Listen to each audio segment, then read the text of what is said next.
নারায়ণগঞ্জের প্রতিটি মানুষ মিলে আমরা বি ক্যাটাগরি থেকে আমরা ইনশাল্লাহ এই ক্যাটাগরির একটি জেলা ইনশাল্লাহ বানিয়ে চাই। নারায়ণগঞ্জকে অবশ্যই যাতে মেট্রোপলিটন একটি সিটিকে কনভার্ট করা হয়, নারায়ণগঞ্জকে একটি স্বপ্নের নারায়ণগঞ্জ বানানো যায়, নারায়ণগঞ্জ যাতে একটি স্বপ্নের নারায়ণগঞ্জ থাকে, নারায়ণগঞ্জ যাতে ঐতিহ্যবাহী একটি জায়গা থাকে। আমাদের কয়েকটা দুঃখের কথা আমি বলতে চাই। দুঃখটাই হলো নারায়ণগঞ্জ একটি ঐতিহ্যবাহী একটি জায়গা, যেখান থেকে বাংলাদেশের অলমোস্ট 8% জিডিপি কন্ট্রোল করে। দুঃখের বিষয় হলো নারায়ণগঞ্জকে এখনও বি ক্যাটাগরি একটি জেলা বানিয়ে রেখেছে। আমরা কি সকলে চাই না নারায়ণগঞ্জকে এই ক্যাটাগরি একটা জেলা হওয়ার জন্য? ইনশাল্লাহ আমরা এই ক্যাটাগরির একটা জেলা বানাইতে চাবো। কারণ এই দুঃখ আমরা কার কাছে বলবো যে এত বছর ধরে নারায়ণগঞ্জ কেন বি ক্যাটাগরি জেলা হয়ে আছে আমার এটা জানা নাই।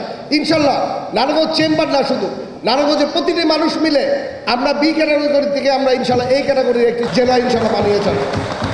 নারায়ণগঞ্জকে অবশ্যই যাতে মেট্রোপলিটন একটি সিটিকে কনভার্ট করা হয়। কারণ নারায়ণগঞ্জ এই হারে বসবাস, নারায়ণগঞ্জ যেই টাকা ট্যাক্স দেয়, যেই টাকা ভ্যাট দেয়, তাতে অবশ্যই নারায়ণগঞ্জকে একটি মেট্রোপলিটন শহর বানানো দরকার। আপনারা সকলে মিলে এই ঐক্যবদ্ধভাবে দলবল নির্বিশেষে এই কাজগুলিকে আমরা চাবো, যাতে নারায়ণগঞ্জকে একটি স্বপ্নের নারায়ণগঞ্জ বানানো যায়, নারায়ণগঞ্জ যাতে একটি স্বপ্নের নারায়ণগঞ্জ থাকে, নারায়ণগঞ্জ যাতে ঐতিহ্যবাহী একটি জায়গা থাকে, যাতে এই ঐতিহ্য নিয়ে আমরা শুধু না, আমাদের নেক্সট জেনারেশন যাতে এই ঐতিহ্য হিসাবেই তারা বাঁচতে পারে। এই আসলে ঐতিহ্যবাহী কিছু জিনিস আছে, যেটা হলো জুট, যেটা আছে হলো জামদানি শাড়ি, যেখানে আপনার আবার আছে হলো আপনার শীতের চাদর।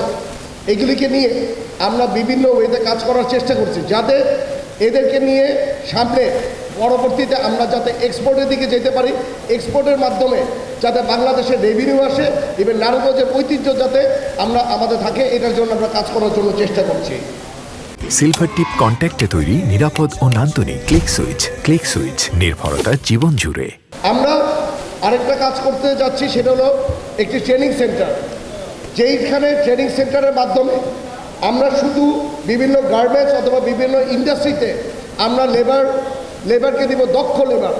ইভেন এই ট্রেনিং সেন্টারের মাধ্যমে আমরা বিভিন্ন ল্যাঙ্গুয়েজ শিখে তাদেরকে বাইরেও পাঠানোর জন্য আমরা নারায়ণগঞ্জ চেম্বার থেকে বিভিন্ন এম্বাসির সাথে কথা বলছি, যাতে আমাদের এই ট্রেনিংয়ের মাধ্যমে যাতে নারায়ণগঞ্জের মানুষ, যাতে নারায়ণগঞ্জের প্রতিটি মানুষ যাতে বেকারত্ব কম হয়, তাদেরকে যাতে বাইরে পাঠানো যায়, এটার জন্য চেষ্টা করতেছি।